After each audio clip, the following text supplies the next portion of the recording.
Okay, good morning, traders, and welcome to this live intraday strategy webinar. Today is Thursday, August 6th. Great to be with you guys this morning. Hey, Jay, Kay, Pete, Peter, Rohan, and Ted. Great to see you guys in the room. Good morning to you as well, sir. So, it's been an interesting start to the month. Okay, there's a lot of things on the menu, a lot of very tempting moves, but we're looking for validation. And basically, the stretches that we've made in the dollar, in the euro, they're all coming at some critical levels here that we want to see how we're going to teeter out on our first close of the first full week of August trade. So we'll hit DXY, euro, Kiwi, dollar CAD, SPX right at resistance. Amazing turn today. Hope you guys caught that. Dollar Swiss, dollar peso range, gold clear breakout. I do have measured targets to give you beyond these levels.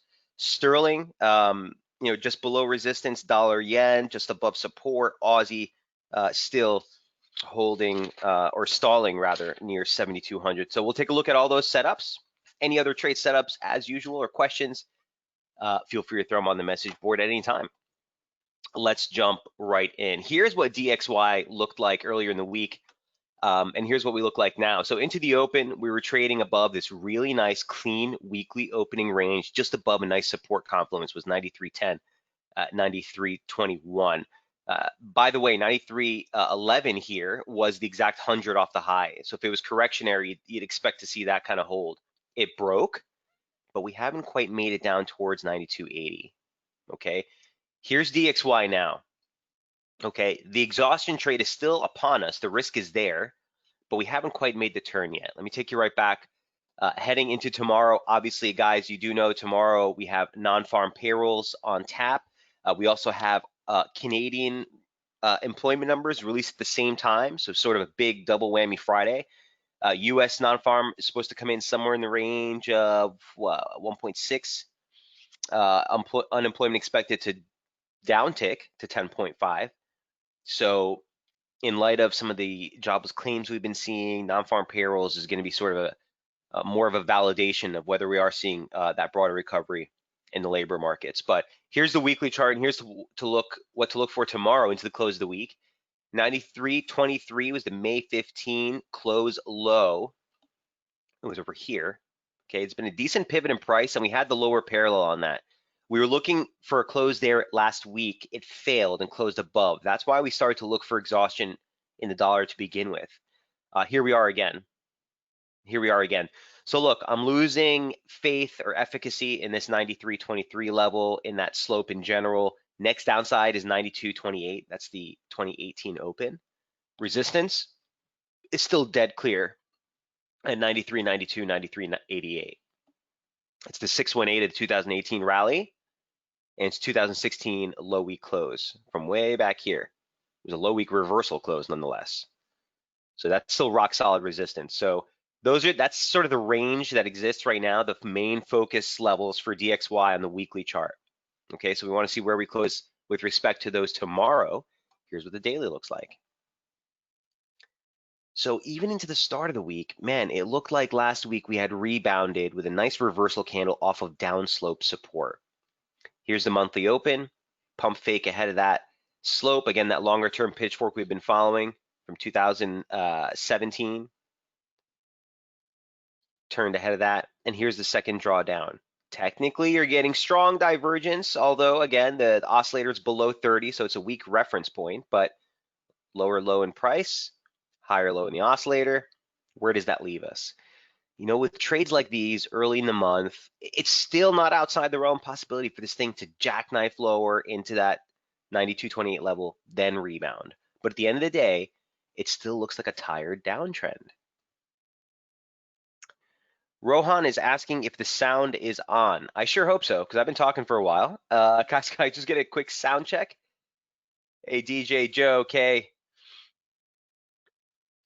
Yes, sir, Ted says, and Jay says, good. Looks like it's just Rohan.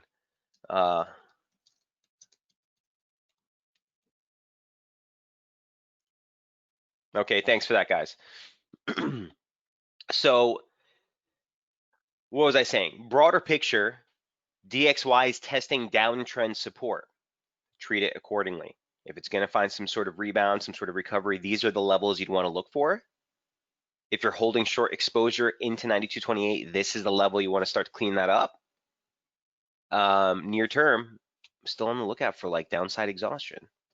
Beyond 92.28, there's a big room for a larger breakdown here. Okay, so it's really pretty critical here for that range that we talked about in the weekly chart to clear. Here's the intraday chart.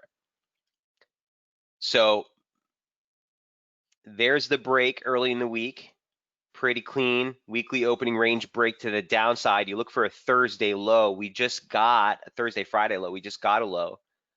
So look, it's either a drop into here and you look for exhaustion for the play on the recovery, or if we buckle back above 93.21, that same level, at that point I start to look for a little bit more of an upslope, maybe some sort of pitchfork to give this thing some guidance. There's no validation of using this, but just an example, right? If we were to break back above 93.21, you'd start to look for those corresponding targets. Too early to tell. Okay, the weekly opening range break still does actually technically give us, guide us to look for a low later in the week, which Thursday, Friday, we're about there.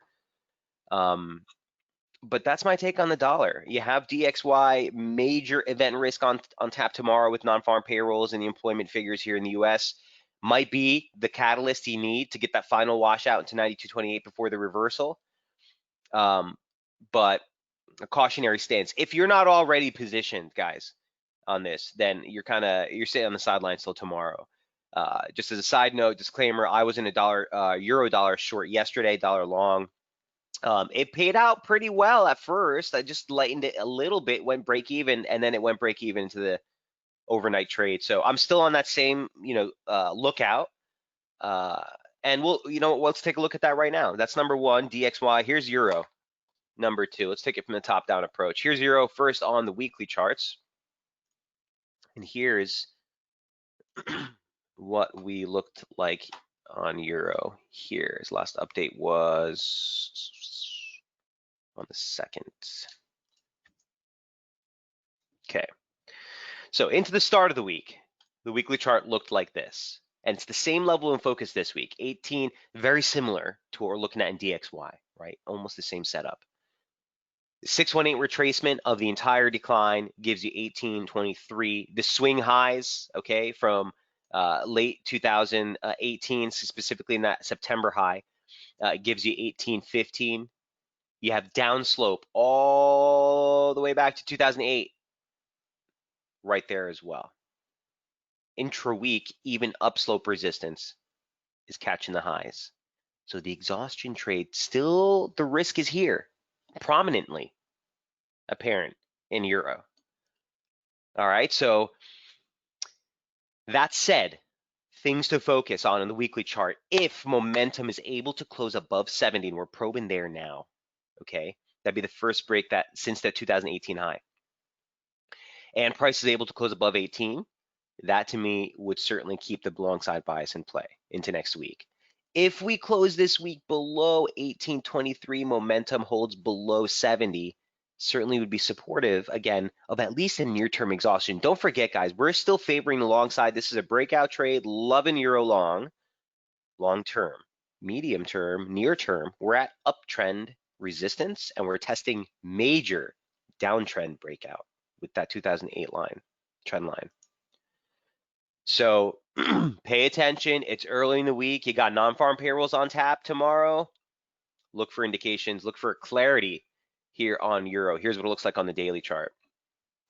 A very similar scenario on the daily chart. You even have a cleaner slope as far as just the pitchfork we've been following here off of this year's low. Again, a little bit of a poetic license there, but really nice clean price action along the lows. Again, the upper parallel, we discussed this on, I guess on Monday on the Daily Effects webinar, but intra-week, still holding.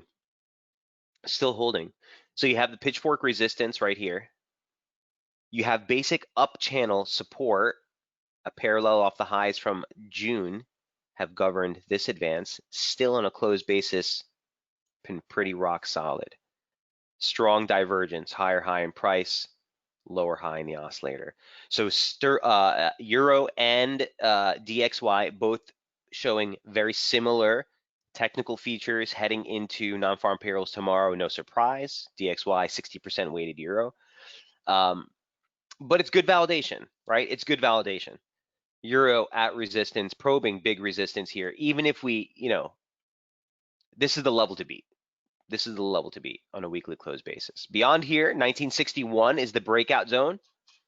Okay, that's just a swing high and a pivot zone from back here in 2017 on the November swing high, and that converges with the upper parallel.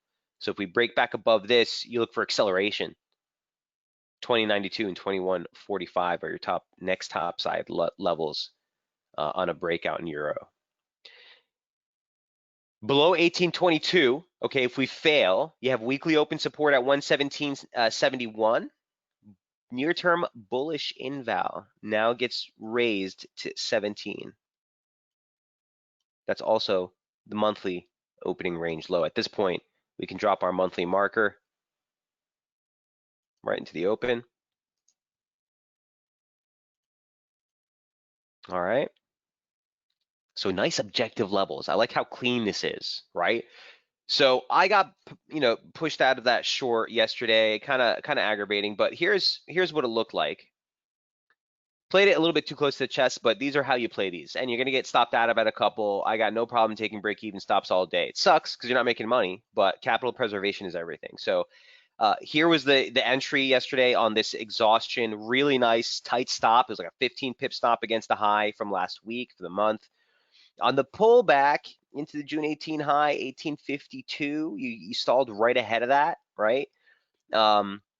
Shaved like a quarter off of the trade. And then as we started to rally in overnight, I went break even because I was just hoping that we would hold here. Maybe a consolidation would take you at least down to the weekly open. Wicked me out, got stopped out, and here's the pullback. We're still in the same zone. So the same trade applies for those of you who may want to take a stab at this again. At this point, though, because we're getting closer to non-farm payrolls, I'm a little bit more reluctant to do it. If it wasn't for the event risk on tap tomorrow, I'd be more inclined to be like, you know what, there's a new high. Let's try to take a stop against this high now. But there's just no indication. The trigger isn't there in momentum. Yesterday, you had a pretty decent trigger on the way up in momentum, so there was a little bit more conviction in trying to play that short. But you see where I'm thinking here. It's a pretty radical upstretch, again, with divergence into uptrend resistance, into multi-week resistance, into multi-year downtrend resistance. This is going to be messy, always is. But if we close above, that's what we need to mark resumption. Until we do, I think the risk is for a little bit more of an exhaustion trade. All right, so we're looking for some clear-cut pivot action here in euro and DXY. We spent some time on both of these, but they're at such a critical inflection point. I think we look for a reaction up here. Any questions on euro?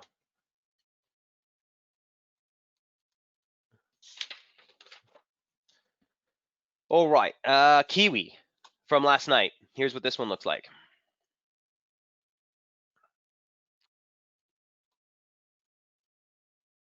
So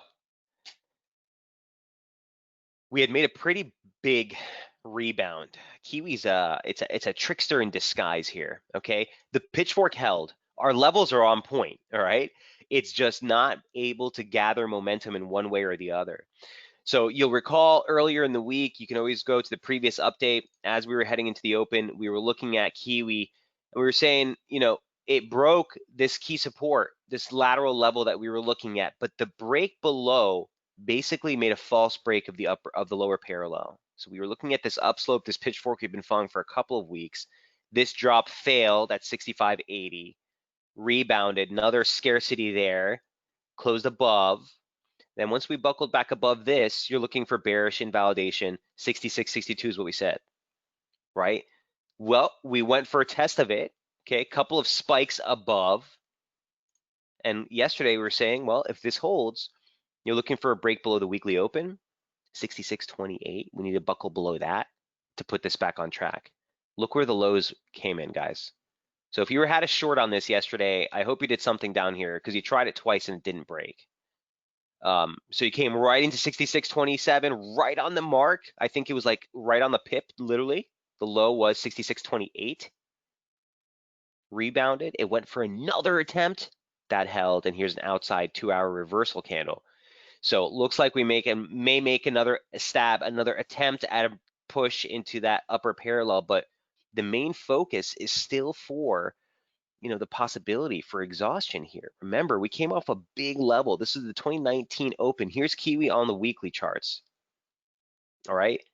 Last year's open, this year's open. Remember that Aussie had a very similar pivot zone. It made a quick run through that and broke after a couple of failed attempts. Kiwi made one attempt and is still holding. Again, non-confirmation high in related assets. Red flag. Red flag. So I'm still of the mindset that we look for a pivot here. Ideal scenario from my standpoint, my humble opinion, is that you still look for exhaustion against this resistance for the near-term pullbacks. Ultimately, a bigger pullback I'd be looking to buy. But while below 67.33, 67, 67 proper, I think you have to be a little bit more cautious. Momentum still holding 60 on a closed basis on the weekly standpoint. Got to watch that too. Here's Kiwi on the daily standpoint. Remember, it's way too early to work with the slope, as I noted. I just have it on there for reference. But certainly the upper parallel again highlights 67 proper. It's like, spot 67 figure, the handle is pretty big. It's pretty big. So still on the lookout for exhaustion on the upswing here. Here's what it looks like. Okay. So if we get a proper trigger today in US trade, the stop against the high there, it's a really tight trade, but that's the way I would be looking to play it. If we spike higher, last choke point, anything beyond 66.80s, I think you look for the break and the run, the resumption higher. Okay, if we're not going to fail ahead of this, I think, again, you look for resumption. Obviously the buckle back below 66.28, that hasn't changed. That would be the move for us. That would put us back on track to 65.80 and 65.52. So like here and down here. Can we set a stop at 67? You can set a stop at 67, Rohan. I don't use big figure stops. I always use price action, former highs or lows. So Rohan, if you were going to take such a stop, I would just put it against that swing high, 67.17. That's your prerogative. For me, that's way too big of a stop. You might miss the trade playing it as close to the chest as I do, but I'd rather miss it than, sit in a trade upside down 60 pips. So you need a better entry, in my opinion, if you're looking for a stop at 67 as per a near-term guy. But certainly there's room. I mean, if we buckle below 66.28, 65.80, and 65.50 are just near-term targets. Okay, at that point, you'd be looking at a larger turn pattern, a larger reversal pattern that could give us a bigger washout. The whole thing is the fact that we're early in the month and the fact that we're heading into non-farm payrolls, Rohan, is the biggest thing in my mind. You could get some sort of upset on the figures. Again, you're looking for a pretty decent number, but with the re-shutdowns that are happening and everyone's sort of sitting on a hairline trigger with regards to, close down for COVID, not close down, opening schools, not opening schools. The whole opening school, by the way, thing, guys, has larger implications for economic standpoint than just the political debate, right? It's parents being able to go back to work. It's teachers going back to work. It's all the related businesses and ancillary, companies that are related with school industry, bus drivers, food cafeteria providers, food, all of these shipments and all of these stuff. So certainly everyone's on a hairline on this. So if employment figures come out extremely poor or extremely strong, with where we're trading at price, I think we just need to be super careful here. So putting a 67 stop for me, that's aggressive.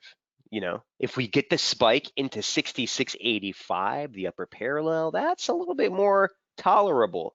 I'll take a 30 pip stop, a 20 pip stop. I'll eat that stop all day if it's going to be, an advantage that if it turns, it'll get me in a better position. But from here, it's kind of it's a hard play. Does that make sense? Rohan says, okay, thanks for the advice. You're more than welcome. Just my humble opinion, Rohan. All right, that is Kiwi. Number 3, for CAD. Here we go into CAD. So tomorrow you get non-farm payrolls and you get CAD employment change. We're expecting a gain of about 400,000 jobs on that front. Employment is expected excuse me, unemployment is expected to drop to 11% from 12.3. Listen, CAD employment data, as we always note, tends to be extremely more variable, meaning more volatile, because we're working with larger sample size pool. So, you could have a gain of 500,000 one month and then a contraction of a million. It's really, the swings are pretty big. So the fact that they released, I love these Fridays at the same time as non-farm payrolls puts dollar CAD certainly in focus always for these days. Let me take a step back and show you dollar CAD on the weekly charts. We are at a critical juncture, my friends. I put this on daily effects yesterday as far as the intraday chart.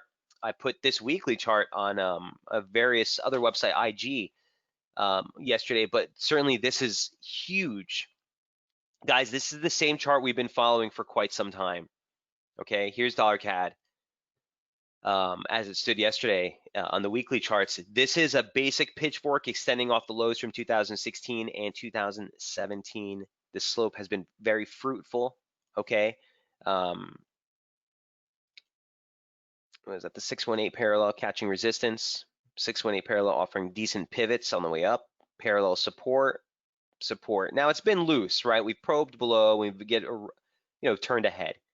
Parallels have been pretty decent again, but they're a little loose, right? At the end of the day, though, you got some swing lows here from earlier in the year. You got slope support, and you got a big pivot break. This was huge. We've been looking at the zone at 33.23, 33.64 for months. On the initial decline back here in June, that's where you found support. On the initial decline back here in July, that's where you found support. We've been talking about this zone for a while. Here's the break, and here's the pause. So that puts the emphasis on this week's close. If we close below the slope, you're looking for 30.50, period. That's the 618 of the entire multi-year advance. Huge pivot in price. Yearly open comes around this zone. Slope support, basic channel resistance, lower parallel, right there. That's if we close below this slope. If we close above this slope, but below 33.23, so basically where we are right now, it would be very precarious. I wouldn't have any say in it. I wouldn't want to touch dollar CAD in that scenario. If we close northbound or within the 33.23, 33.64 range, I would start to look for recovery. Okay, it's a pivotal spot. It's a pivotal spot, not only from where we are in slope, not only from where we are in lateral price, but also from where we are in momentum at 40, right at the floor. We haven't broken really a deep probe in the 40 since 2017. So certainly we're looking for a reaction down here. It all starts to fit together, right? DXY at support, euro at resistance, dollar CAD at support. We're looking for some sort of reaction here within the next few days. Here's dollar CAD on the daily chart.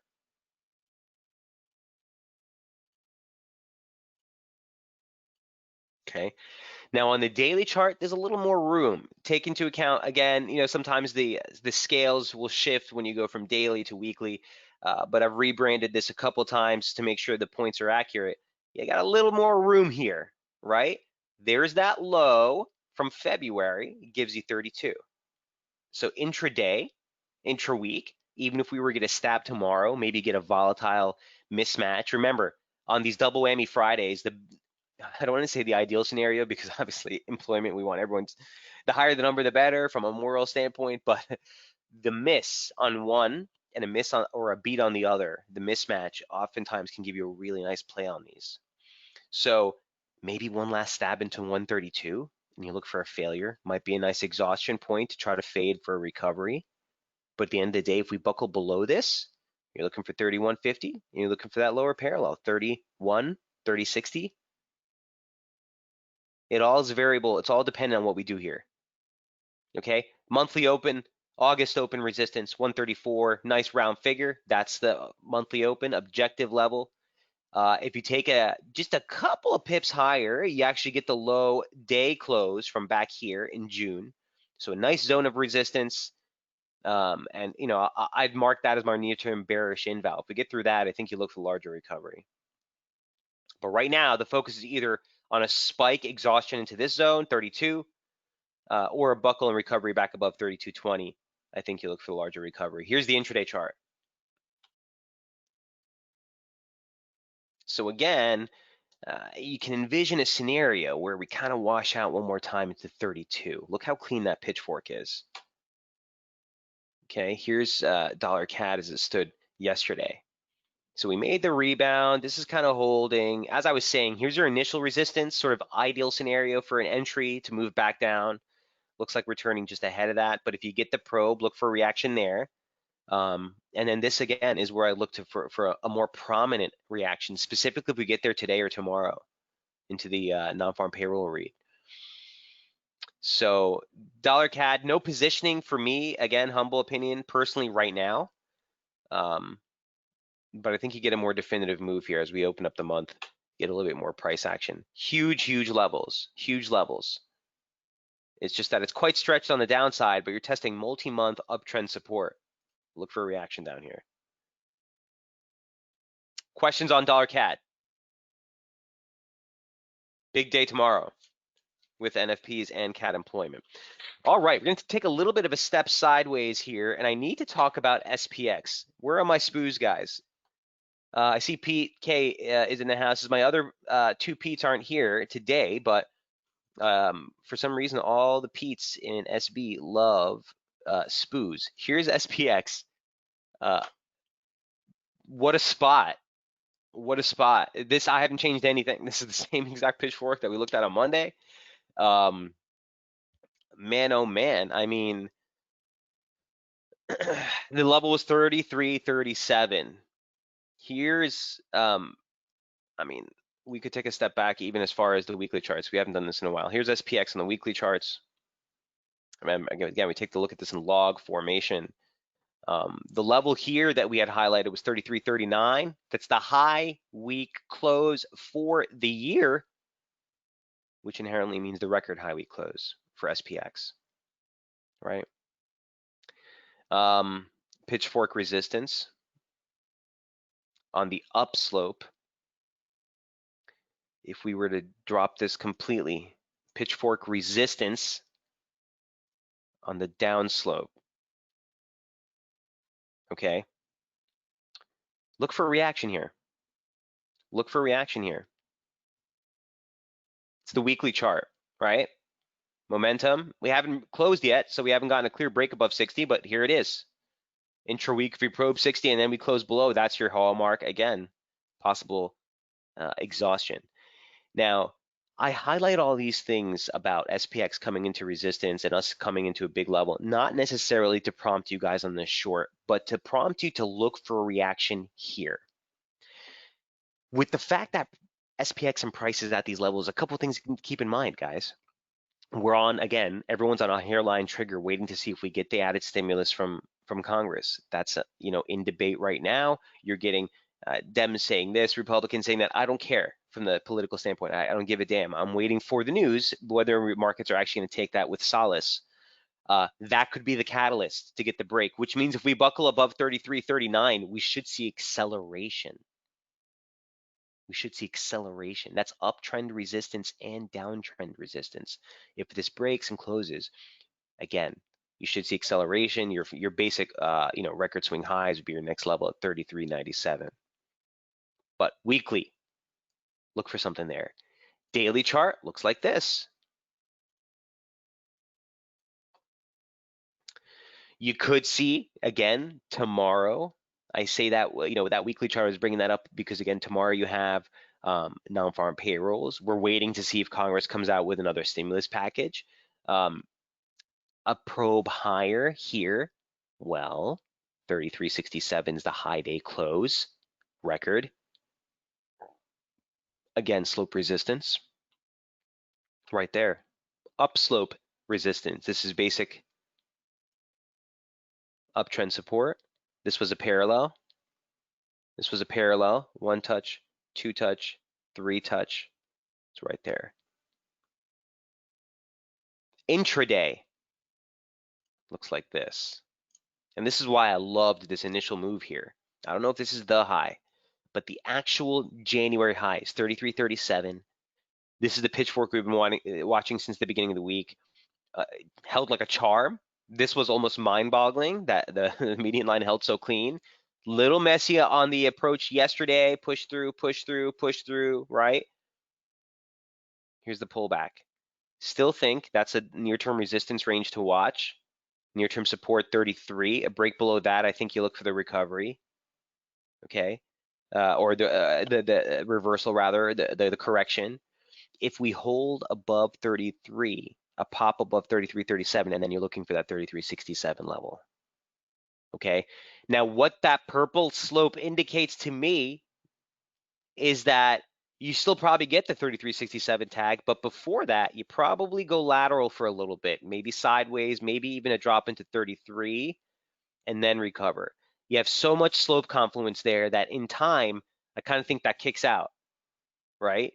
So it would mean that the near-term risk is more lateral, sideways to lower before you start to look for a little bit more of a breach and a run on 33.67 there.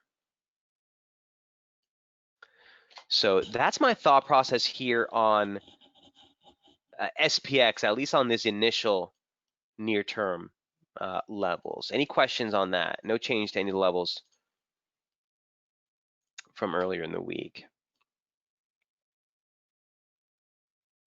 Okay, there's the same pitchfork where we're returned just pips from that.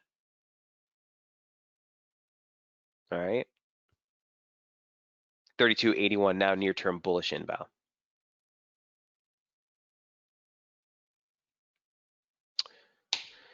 Number 5, that's SPX. Number 6, one more dollar trade at support would be dollar Swiss. Believe it or not, we're there. We're there. Here's dollar Swiss on the weekly charts. Take that off log scale.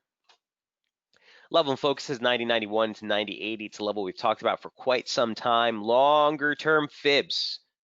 Okay, longer term fibs. You're looking at the 618 retracement of the advance off the low they made in 2015. You're looking at the 38.2 of the advance off the 2011 lows.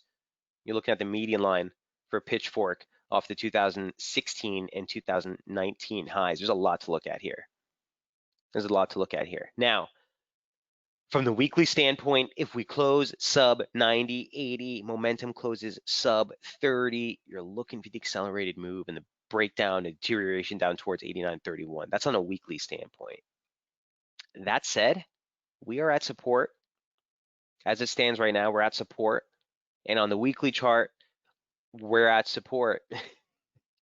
I can't stress it enough. There's got to be a reaction here. If it doesn't buckle and rebound, it's gotta break. It's gotta be a breakdown. Never want to hear someone say it's got to be anything in trading, but that's just based on the technical merits of how critical this juncture is. I'm looking for something. I'm looking for something. Rohan, gold is on the list. I got you. All right, so dollar Swiss, man, this would be the 7th weekly decline if I'm not mistaken. You're at support, I don't know any other way to play this. Here's dollar Swiss on the daily chart.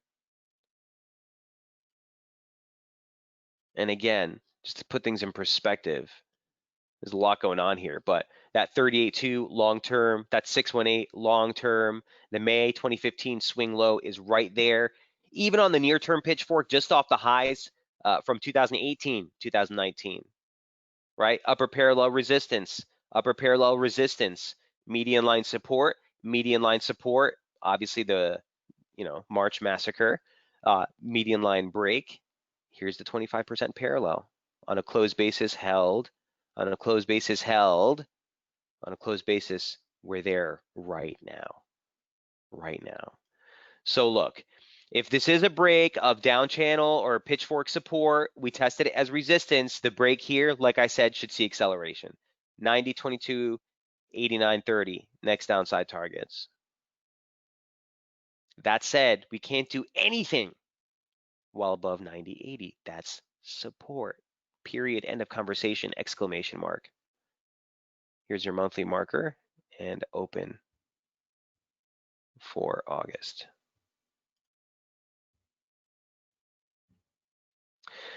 So everything held constant for dollar Swiss over the next few days or into the open of August trade is that the monthly opening range is taking shape right above a critical support zone. Those tend to be great. If you don't have any positioning on this and this range holds the support into the open of next week, I think you get a good play here.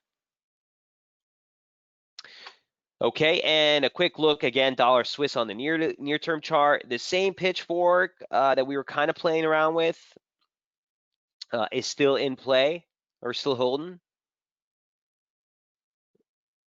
right? This is the same thing. Here's what it looked like back on the 3rd. The rally failed right ahead of that resistance zone, the low day close, previous low day close, 92.51 at the same level that we were talking about. Failure. Here's a break of the weekly open. Now here's a test of the lower parallel and key support 90.80, 90.91. Look for a reaction here. Look for a reaction here. At this point, guys, I wouldn't even stress the slope. The lateral levels are pretty defined and pretty well. That's now your weekly range lows. That's last week's lows. That's the July lows. A break below that, again, you're looking for the accelerated move towards 90.22 and beyond. Major pivot, dollar Swiss, right here. Number 6. Okay, number 7, peso has been absolutely radical this week. Topside breakout, run, complete reversal, run right back. Percentage-wise, price standpoint, you're just trading pips above the weekly open. Man, this thing's a mess.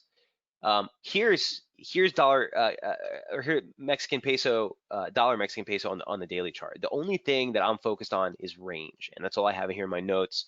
To note and highlight that despite the intra-week volatility and the slopes we've been watching on the intraday stuff, it's still range galore. Here's the weekly chart.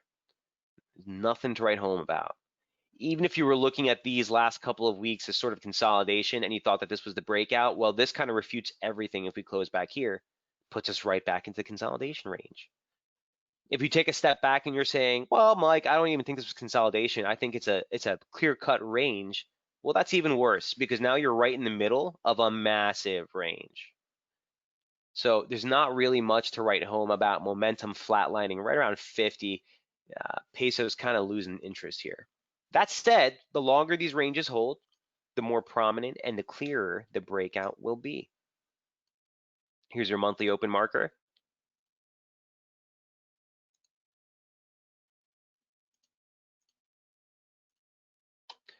And the only thing that was great was the turn of where resistance failed. So I know these were all stacked up, but here's what we were looking at. 2271.51 was the 618 of the decline off the highs from June. Now that converged on basic slope resistance off the yearly highs. And you could see on a closed basis was rock solid, really nice. Here's the pullback. Here's the levels I'm looking at. Monthly open support for August, 22, 27, 20.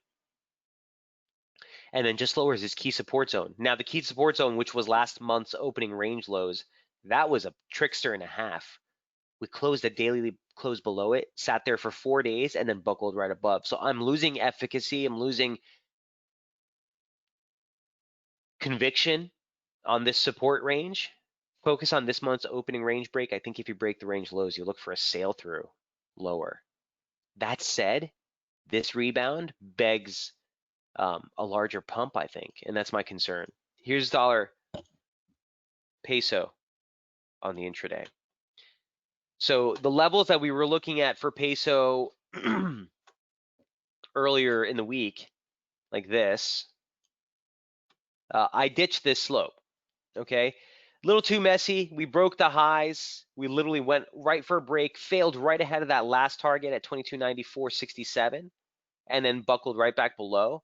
So here's the new slope I'm working with. It's not all that different. Pull back the high, pull back the low. This week's weekly open, right, comes on the lower parallel. So here's the consolidation break that we were looking at earlier in July. Downside break, fake out, you know what I mean? Topside break, fake out. I don't want to look at this anymore. It's meaningless. So scratch these, focus on this upslope, see if that holds right here. Weekly open support 25.89. Again, if we break that, I think the risk is lower again. But as it stands, with where the dollar positioning is and some of the looks that we just gave to some of the dollar majors, dollar coming in some support, might see some more lateral to range bound to higher here in dollar peso. All right, so no change to the levels. The only change is just to the gradient of the slope that we were watching on that pitchfork. Take that high, pull it back. You get a better gradient that is currently following price a little bit clearer. Something to watch tomorrow into non-farm payrolls for sure. All right, that is peso number 7. Number 8, here it is, Rohan, gold. It's a breakout any way you look at it.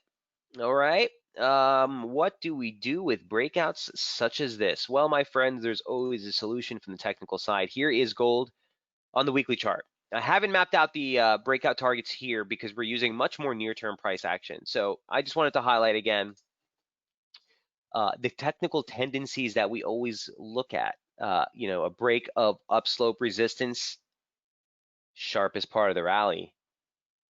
Sharpest part of the rally.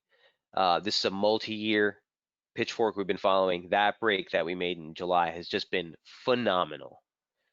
Now, the other level, the first major sort of measured level we highlighted was this at 1983, the 2618 of the advance off the 2015 low, and a parallel. This is the same slope series, just off the lows from here.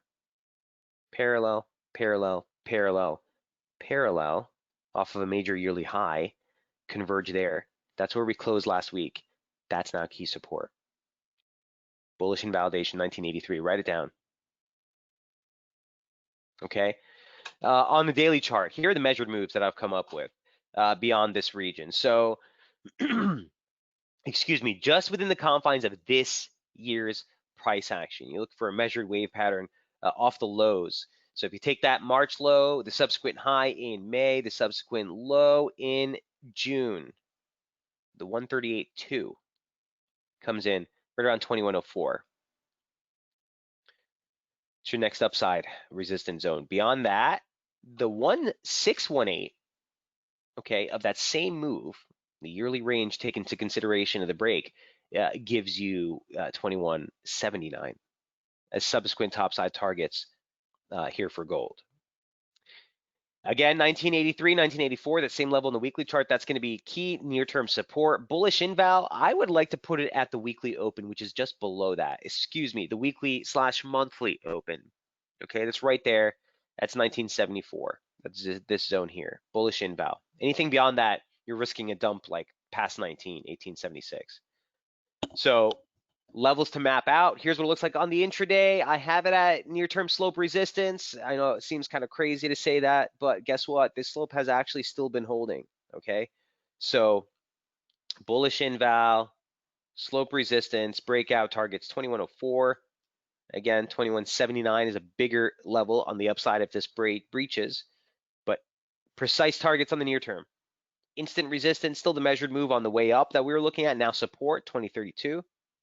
2033, bullish invalidation 1983. Questions on gold?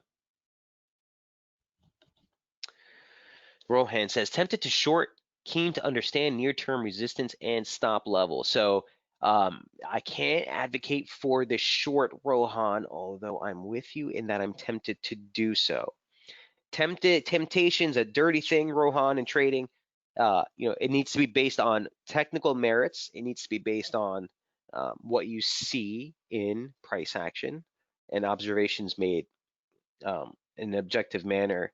Temptation for me is you could have been tempted to short this a million times. Look, I'm with you that this is the good. So he says, ha ha ha. You know where I'm coming from. You know where I'm coming from. I think we're of the same mindset here. Look, it's not quite there yet. There's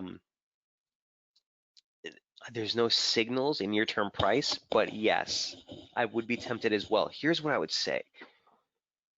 when you're trading on a breakout like this, where you're into unforeseen territory, fresh new highs, you have no previous price action to lean on. I will never tend to fight these trades unless I'm on a confluence resistance or a major measured lateral level. Near-term slope, listen, at the end of the day, I only have 2 points on this, so it's speculative. Remember, 2 points is speculative, 3 points confirmed. So parallel of this off that high did give us a third reference point right here. So this is actually confirmed now. But what does that mean? Well, that means if we break these highs, again, we might get an accelerated pop.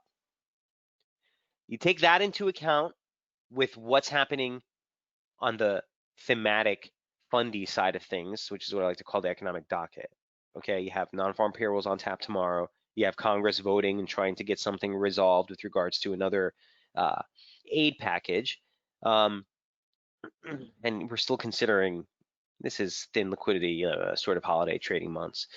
That said, if this were to intraday pop, tomorrow's non-farm payroll gets you some sort of jackknife.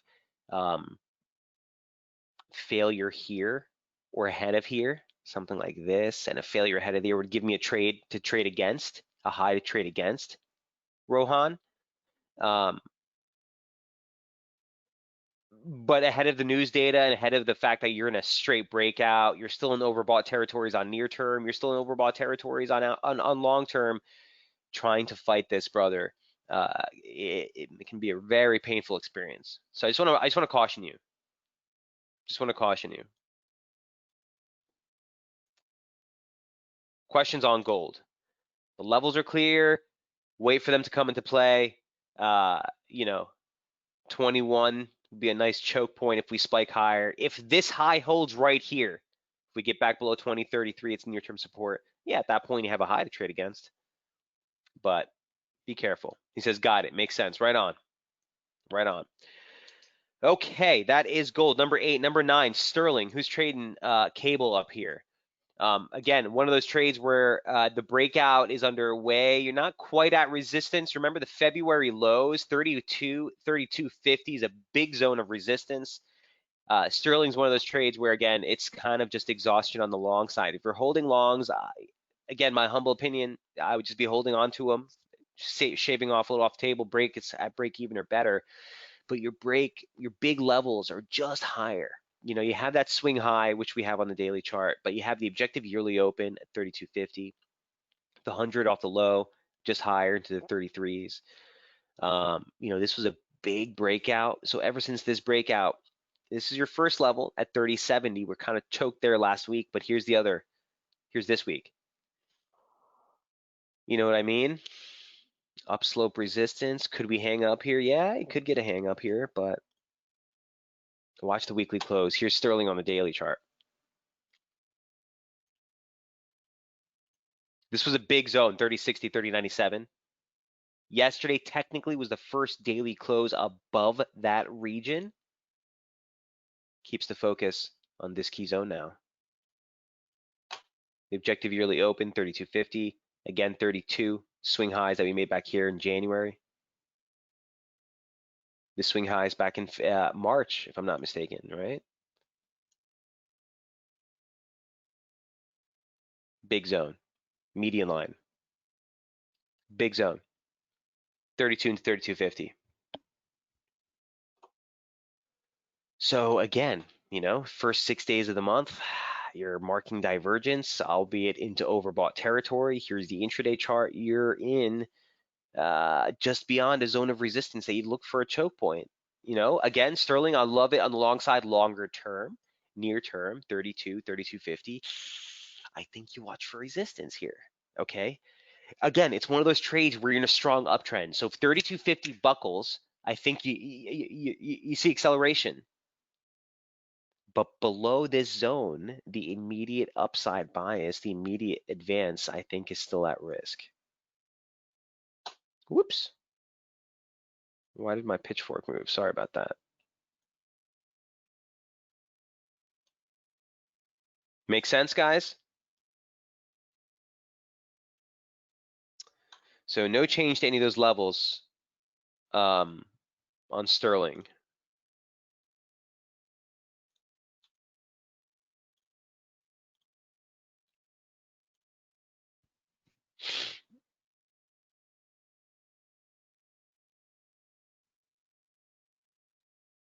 If looking at stop placement, do you need to take a top of a range? Rohan, it's not. I could do a whole webinar, Rohan, on stops. It's not necessarily going to be the top of the range. In most of the setups that we've talked about here today, ideally, it's above a range high or a range low. That's your ideal scenario, right? But it doesn't necessarily need to be there. I never put a must be or has to be or only if in front of anything in trading.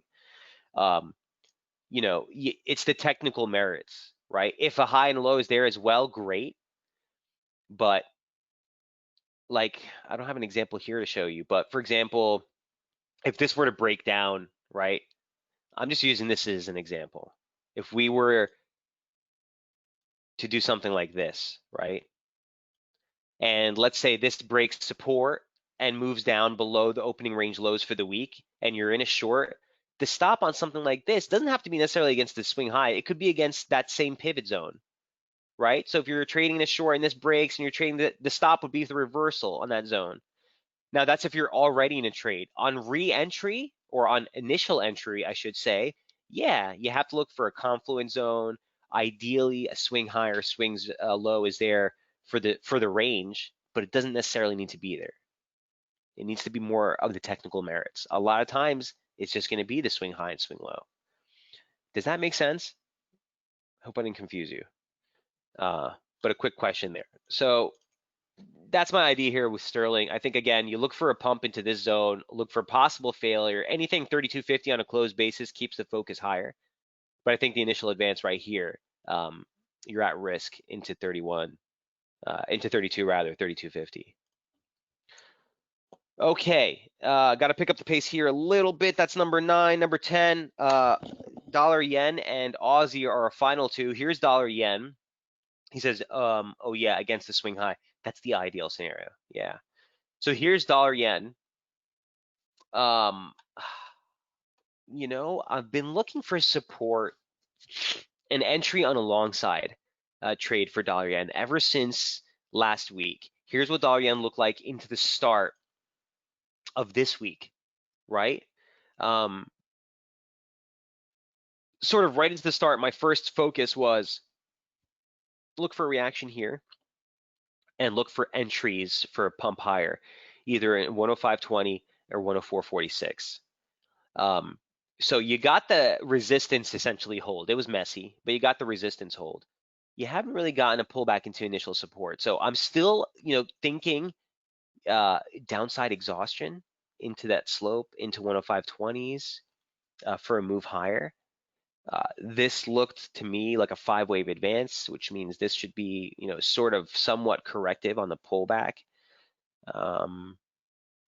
A basic retracement off the lows. I didn't add this because I didn't want to messy up the chart, but a basic retracement off the lows basically has us already near, oops, the 50. Where's the 786? Excuse me. Let me take this off and add this on right there at the same zone. So it ends up highlighting the same region. And just, we haven't gotten the move lower. It's just a classic dollar yen trade. Excuse me, the 50 is right there. We're at the 50 now. Classic dollar yen trade. So look, I'm looking for an exhaustion into this zone. Okay, like 105.20s, 105.30s, ideal scenario. Ideal scenario. The 618 of the advance gives you 105 proper, 105.05 if it gets into a deeper cut. But you get the picture. You get the picture. I'm looking for downside exhaustion, a trigger somewhere here to play a larger recovery. Now, what's that based off of? Well, it's sort of just based off of the price action we got last week, guys. I don't ignore outside day reversals off major support like that. Okay, the July 31st, while it is the last day of trade, and I don't like to put too much emphasis on those last final monthly closes, certainly this off of the 100, which was an exact correction off the high, 2 equal legs, I think merits a little bit more of a higher push, a higher pump. Long story short, if this is going to hold 105, then you look for the extension towards 106.60, and that's sort of what I've focused on for dollar yen. Questions, comments, concerns on Yenski?